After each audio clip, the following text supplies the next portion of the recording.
ಚೆನ್ನಾಗಿ ಚೀಟ್ ಮೀಲ್ಸ್ನ ತಿಂದು next day ಚೆನ್ನಾಗಿ ಡೈಜೆಷನ್ ಆಗಬೇಕು.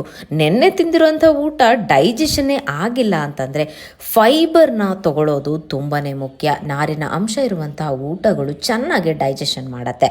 ನಿಮಗೆ ಇಷ್ಟ ಆಗುವಂಥ ತರಕಾರಿಗಳನ್ನ ಬೇಯಿಸ್ಕೊಂಡು ತೆಂಗಿನಕಾಯಿ, ಜೀರಿಗೆ, ಕರಿಬೇವು, ಸ್ವಲ್ಪ ಈರುಳ್ಳಿ, ಚಿಲ್ಲಿ ಪೌಡರ್ ಹಾಕಿ ಚೆನ್ನಾಗಿ ರುಬ್ಬಿರುವಂತಹ ಮಿಶ್ರಣನ ಚೆನ್ನಾಗಿ ಬೇಯಿಸಿರುವಂಥ ತರಕಾರಿಗೆ ಚೆನ್ನಾಗಿ ಮಿಕ್ಸ್ ಮಾಡಿಕೊಂಡು ತಣ್ಣಗಾದ್ಮೇಲೆ ಗಟ್ಟಿ ಮೊಸರನ್ನ ಮಿಕ್ಸ್ ಮಾಡಿ ಇದನ್ನು ಮಿಲ್ಲೆಟ್ಸ್ ಅಥವಾ ರೆಡ್ ರೈಸ್ ಜೊತೆಗೆ ತಿನ್ಬೋದು.